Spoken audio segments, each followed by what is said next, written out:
Komisi 11 DPR RI berencana meminta penjelasan dari Bank Indonesia terkait keluhan Amerika Serikat terhadap penggunaan sistem pembayaran domestik Indonesia termasuk KRIS.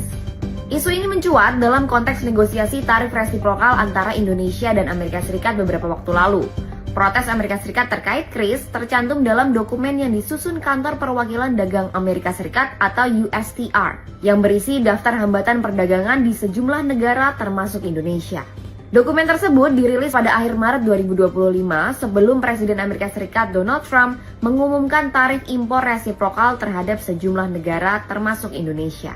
Jadi USTR menyoroti adanya hambatan di sistem pembayaran yang diterapkan di Indonesia lewat peraturan BI terkait penggunaan KRIS. Menurut USTR, perusahaan-perusahaan Amerika Serikat, termasuk penyedia pembayaran dan bank, mencatat kekhawatiran bahwa selama proses pembuatan kebijakan kode QR BI, para pemangku kepentingan internasional tidak diberitahu tentang sifat perubahan potensial atau diberi kesempatan untuk menjelaskan pandangan mereka tentang sistem tersebut. Anggota Komisi 11 DPR RI dari fraksi Partai Golkar, Putri Komarudin, menyatakan pihaknya akan mendalami persoalan tersebut saat rapat kerja bersama BI. Putri menekankan pentingnya BI menjalin kerjasama yang setara dengan bank sentral negara lain, terutama dalam pengembangan sistem pembayaran lintas negara seperti KRIS.